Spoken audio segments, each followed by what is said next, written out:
सभी बच्चों को मेरा नमस्कार। बेटा, आज का हमारा कार्यपत्रक है 58। तिथि है 20/11/2020। विषय हिंदी और आज हमने जो लिया है वो है व्याकरण। और व्याकरण में बेटा आज बहुत ही अच्छा और बहुत ही समझने वाला हम विषय ले रहे हैं जिसका नाम है रस। रस रस का नाम आते ही सबके मुंह में किसी ना किसी रस का स्वाद आ जाता है।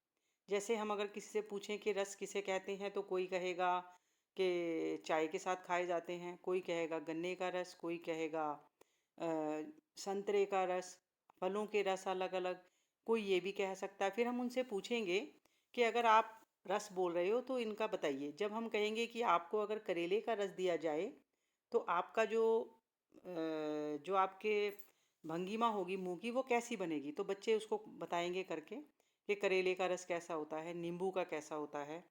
इसी तरह से रस यानी कि जो रस है वो हमारी काव्य के अंदर यानी कविताओं में जो रस है वो अगर ना हो तो हमारी कविताएं नीरस हो जाती हैं।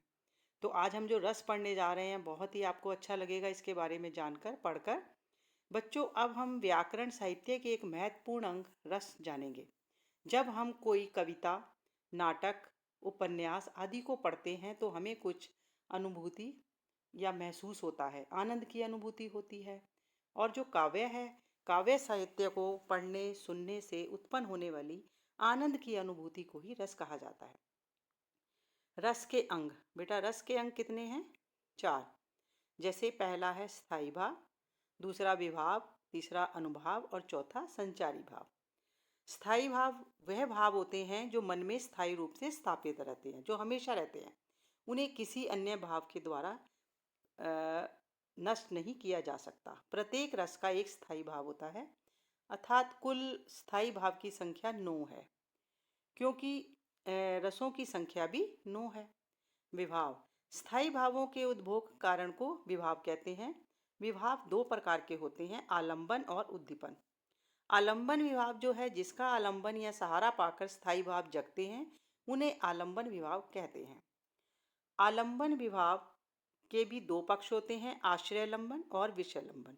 जिसके मन में भाव जगे वह आश्रयलंबन तथा जिसके प्रति भाव उत्पन्न हो वह उसका मन में भाव जगे वह विषयलंबन कहलाता है। जैसे यदि राम के मन में सीता के प्रति रति का भाव जगता है तो राम आश्रय होंगे और जो सीता है वो विषय। उद्दीपन में जिन वस्तुओं या परिस्थितियों को देखकर स्थायी भाव उद्भूत होते हैं उद्दीपन उद्दीपन विभाव कहलाता है। जैसे चांदनी, कोकिल, कुंजन, एकांत स्थल, रमणीय उद्यान, नायक नायिका की शारीरिक चेष्टाएं आदि। उपरोक्त जानकारी के आधार पर निम्नलिखित प्रश्नों के उत्तर लिखते हैं। जैसे रस किसे कहते हैं, रस के 4 अंग कौन कौन से हैं, स्थायी भावों की संख्या कितनी है और विभाव किसे कहा गया है और कितने प्रकार का होता है। आश्रय और विषय से आप क्या समझते हैं? तो इसकी जो गतिविधि है वो बेटा ये है कि रस के बारे में जानकारी एकत्रित करके उसके बारे में बातचीत करिए।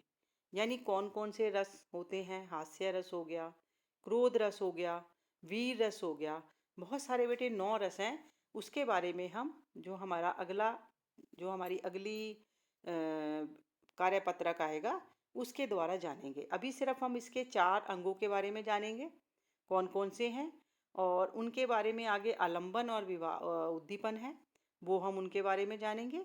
और उसके बाद रस किसे कहा गया है इसके बारे में हमने आज जाना। तो हमने आज रस के बारे में रस के कितने प्रकार होते हैं उसके बारे में आज जाना। उसके भावों के बारे में भी हमने आज, रस के अंग के बारे में आज हमने अच्छी तरह से जाना।